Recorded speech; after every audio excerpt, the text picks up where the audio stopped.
The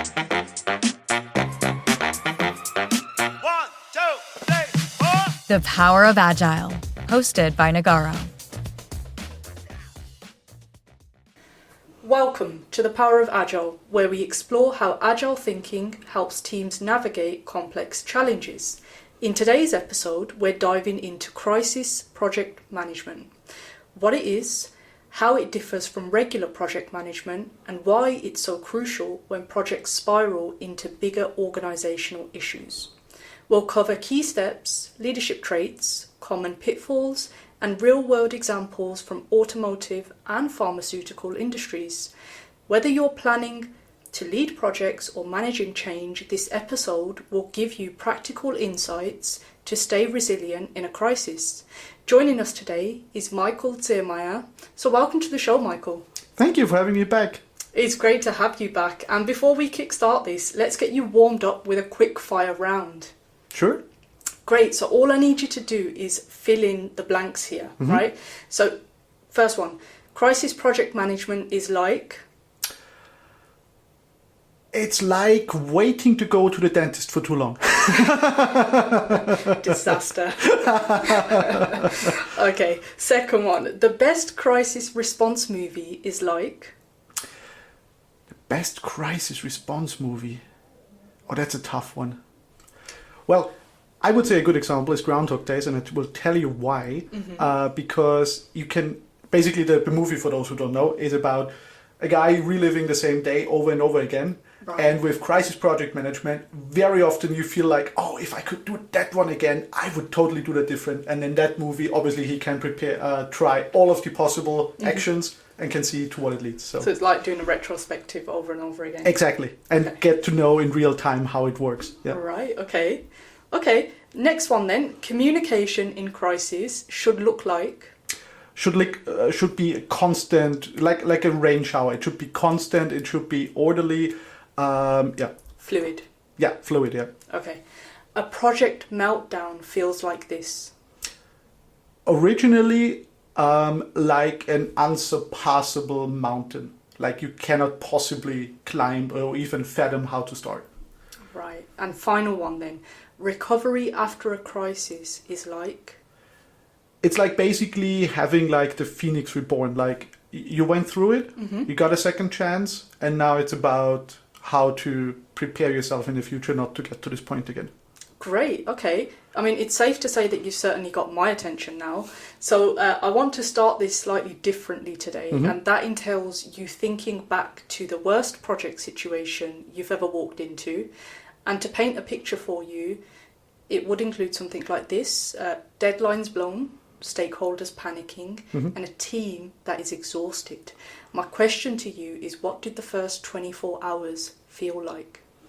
So it is always a whirlwind. Like if you've never experienced it, it's hard to believe, because obviously there's a long history of how it got to that point. And by definition, and we'll get to that a little bit later, there has to be stakes.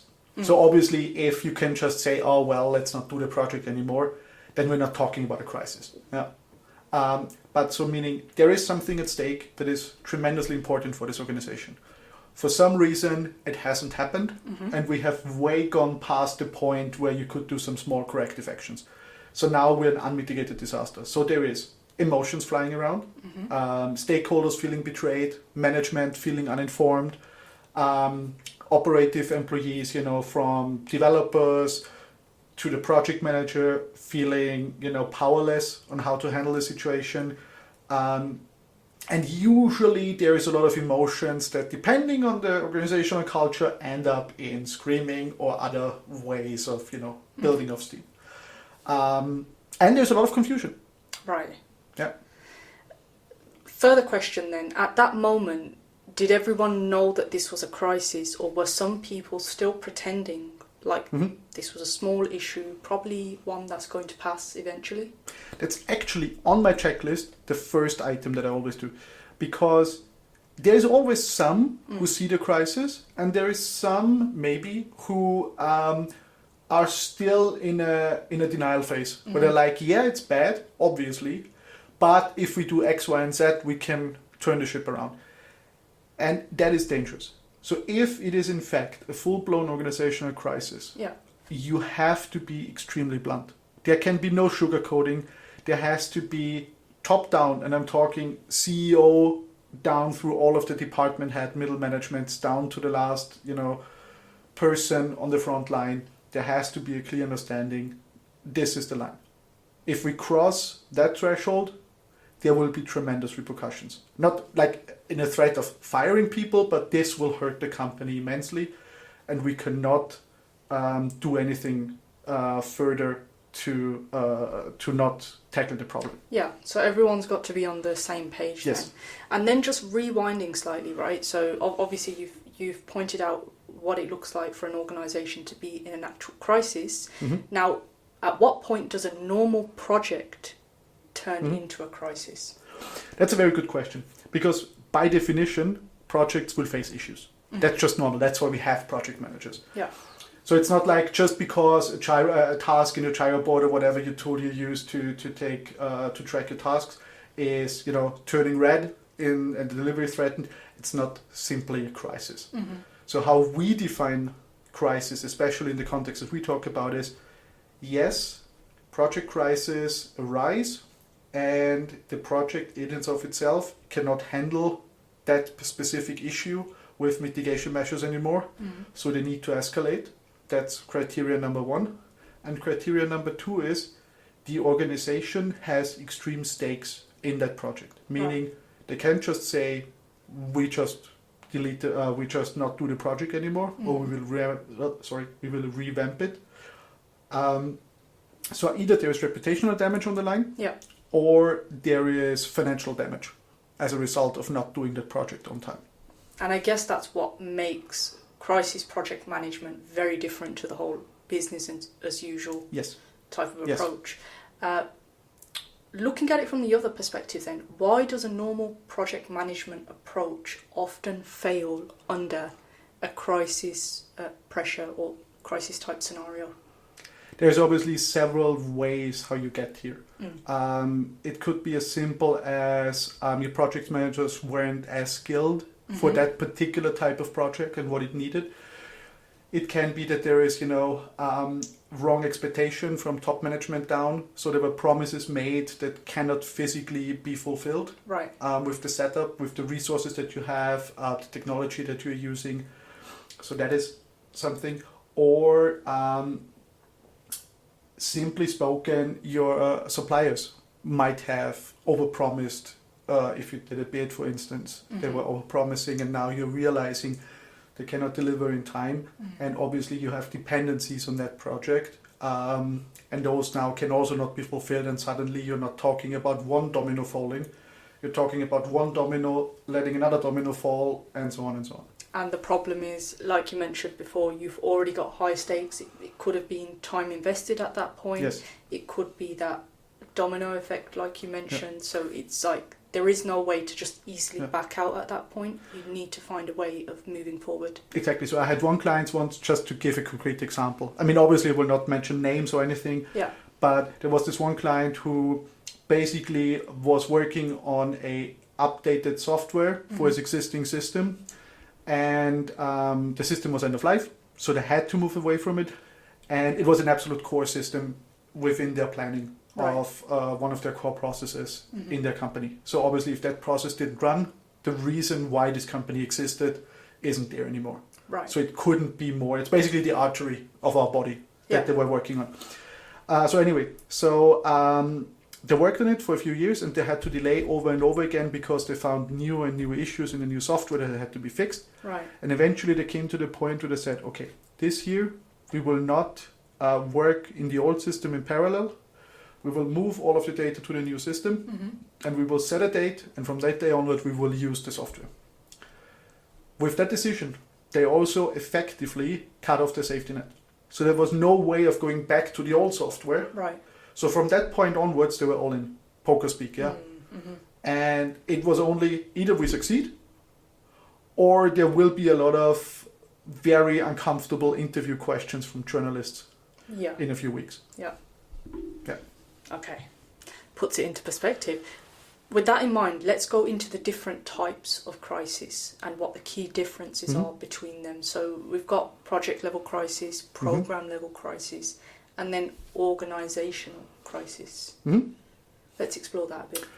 Absolutely. So as I said before, I think I mentioned already a little bit about that.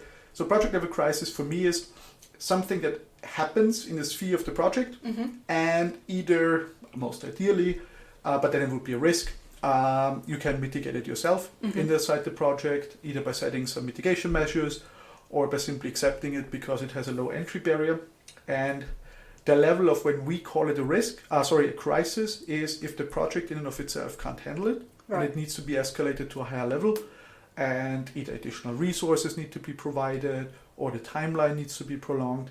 And that's why we call it a project crisis, because even though the project can't handle itself, it still is not a disease that catches the entire organization, but it remains in the sphere of the project, and it can, through financial pain, yes, or timeline pain, but it can be managed isolatedly or relatively isolatedly.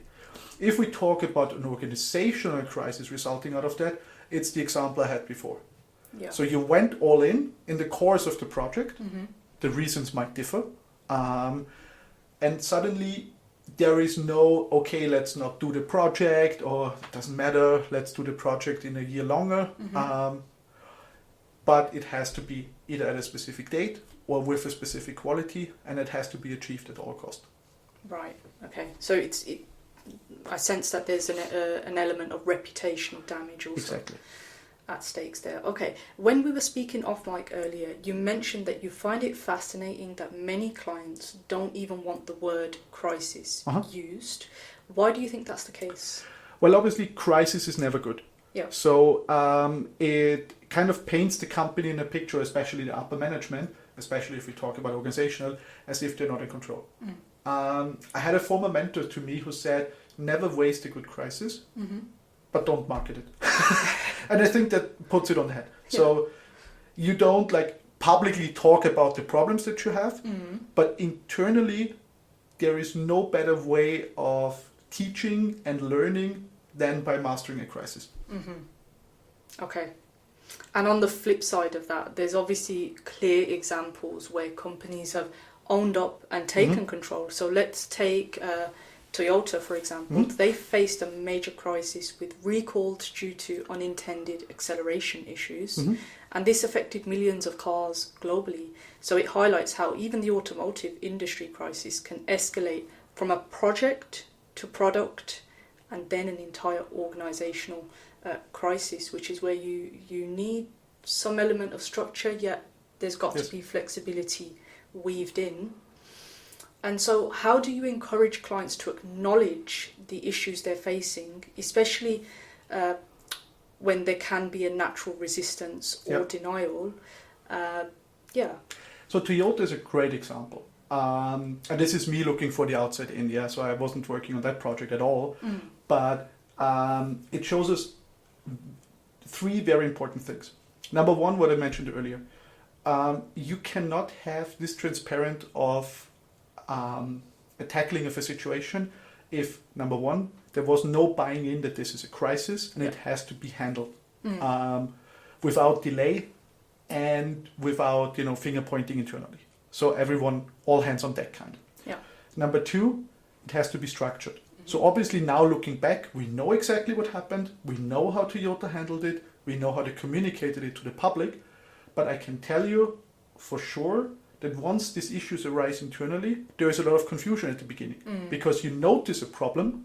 There is tons of different technical, procedural, manufacturing explanations that it could be. It could be a freak series of isolated incidents, especially if we talk early. And there is early, one report here, one report there. And suddenly you're connecting the dots and you're wait, this is a lot of isolated cases in a very short time frame. But then, okay, we know we have a problem. But where does it originate from? We now know it was the acceleration. And we know, on a post-factum analysis, we know what it was. But at that time, you have to get structuring. Who analyzes what? What are the most likely culprits? How do we make sure that within the organization, everybody knows what everyone else has learned within the last, and we're now not here talking days, weeks, or months, we're talking hours. Yeah. What have we learned in the last hour?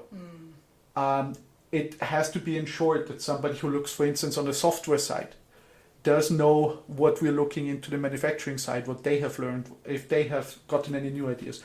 So that is paramount to pick up speed, but to make sure you're not forgetting anything. So building up this structure within the organization, number 2. And number 3, build up communication channels. And here we are now in this stakeholder analysis part. Okay. So Toyota, for instance, identified, obviously we have to inform the public at some point, but they have internal management, like from middle management all the way up to the top, and including the supervisory board. So obviously all of them need different aggregation of information. Yeah. And you have to identify how many times do we communicate with them? A, what stakeholders do we have?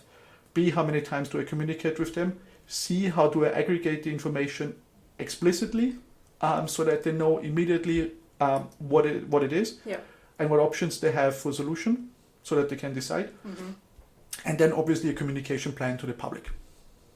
So that's the 3 most important steps. Yeah, I see it requires a very flexible, reflective approach to be taken.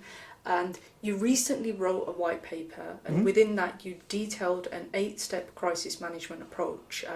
Now, of course, we don't have time for all 8 today, but if you had to simplify it, what would you say the 3 most critical phases are? So I honestly think it was the 3 that I just mentioned, So I always start with having an understanding of the problem. Without that, it simply doesn't work.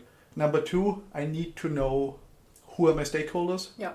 And number 3, and this is now going a little bit more into depth than I said before, I have to analyze the problem, obviously, but how I do that is I have several streams in parallel, and I try to build up basically an analysis pipeline where I am, me or others who are obviously more knowledgeable within the industry and within the tech that is used, together we decide which group analyzes what, but all of the information threads run through us to make sure that we are basically threading the information to everyone else who needs it, so that we are having the most speed possible, but can be as quick as possible. And it ensures consistency, right? Everyone's on the same page then. Exactly. And one of the biggest things, so with my old client, and I have done several crisis project management in the past, with one, I even had a picture of a sheep on one slide, and I said, this is our biggest enemy, because it's this herd behavior.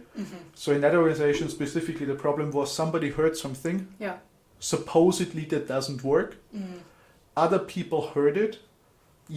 They knew about, how they use the software. They were like, hey, I'm using the software to do X. If that doesn't work, that means for me that another process doesn't work. And suddenly, from one misinformation that spread through the organization, suddenly we had red dots popping up all over the place where it's like, oh, that process doesn't work anymore. And in that system, we will have a problem because we are not receiving the data in the appropriate way. Just to find out, somebody misunderstood something, told it to many people, and all of them drew conclusions from that information, spread it on further, and there was nothing. They had problems, yes, but that wasn't one of them. But it took us a day, which is forever in crisis management, to sort out that mess. And that could have been completely prohibited by just catching that thread of misinformation early. Highlights how important communication is. And a slight follow-on from that then, what's the biggest mistake teams make in the first few weeks? It's basically trying within the same organization to solve the problem. What I mean by that is, obviously we got to this point because something didn't work.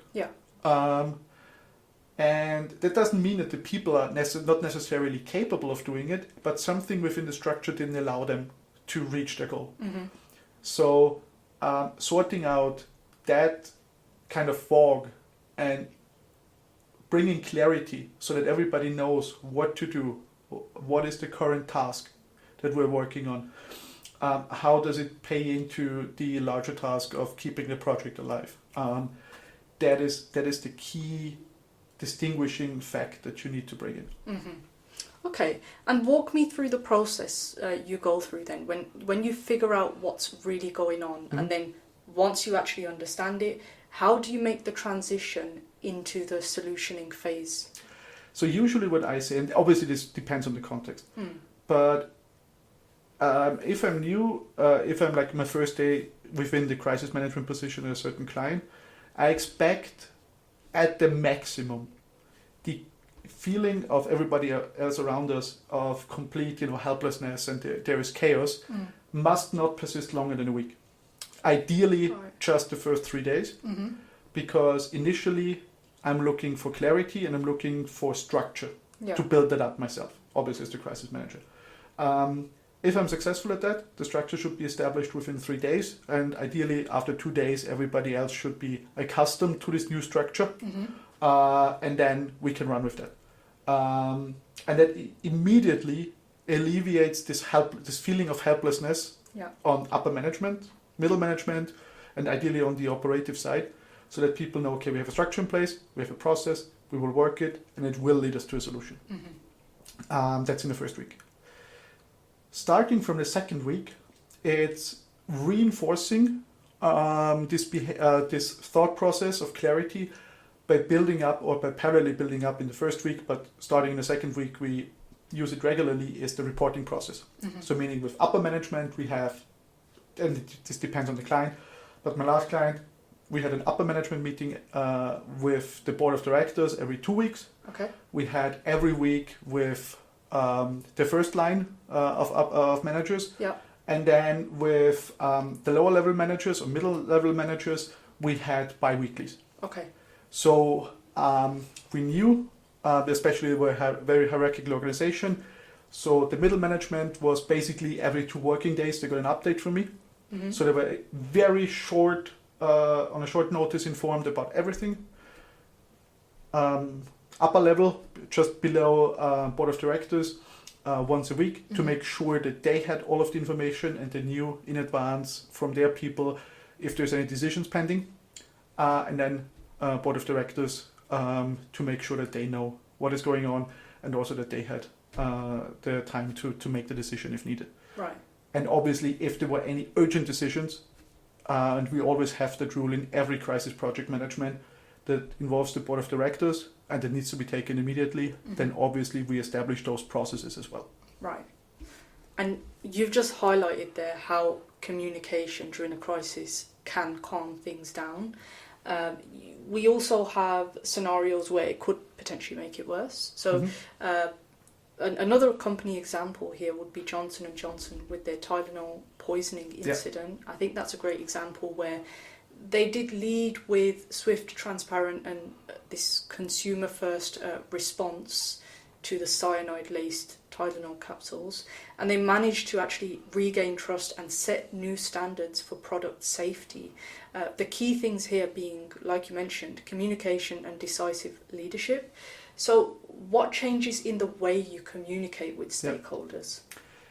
So the biggest resource that you have as a crisis manager is trust. So obviously everybody understands things are happening extremely fast, and there may be, as I said previously, misinformation.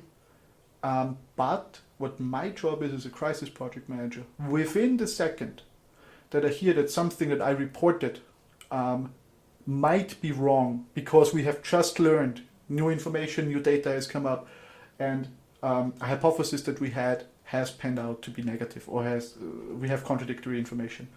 Within that second, I pick up the phone and I inform everybody who needs to know. If I briefed the board of directors yesterday about that fact, I will call them within the minute and tell them, I told you this yesterday, new information has just arisen, we are on top of it, but here it is. This has changed, we will update you as soon as we have reliable data, but I will tell you this now because I just told you differently yesterday and I just learned that this is not true. Okay. And this is so important because once the trust is lost, you're right back to chaos. Because suddenly everything you say is like, yeah, he told me that this is fine, but is it really fine? I should have somebody else look at this. And suddenly you are talking about, parallel streams, people getting confused, who is doing what now. And this is the death of every crisis project management. So this is, and the Tylenol poisoning is very important. And this goes internally, as I described now, but also to the public. So if you make a statement to the public, obviously you would have a higher level of data security, meaning, I must be much more certain about my conclusions than I would be if I briefed the board of directors or internal stakeholders, especially if I give an asterisk, this is work in progress. But with the public specifically. But even here, we might be, as of now, 100% certain that this information is correct, but in a week, we might learn that we were wrong. And then as well, it is very important how do you communicate the correcting of information. And the same level of trust applies. So I usually recommend an honest approach, saying, we have received new information, we have validated it very carefully. We came to the conclusion that this was wrong. This is the correction. This is the basis on how we reached the conclusion. And this is how we move on forward now knowing that piece of information. Right, okay, so complete transparency. It actually reminds me of COVID, to be honest with you, and just seeing how the different countries dealt with that communication aspect with the general public. So just to kind of summarise, obviously we've looked at how you identify when you're in a crisis. We've looked at what you do when you're in a crisis and how you go through to the solutioning phase.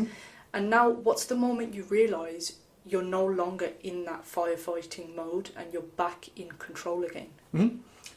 So there are several soft factors and some hard factors.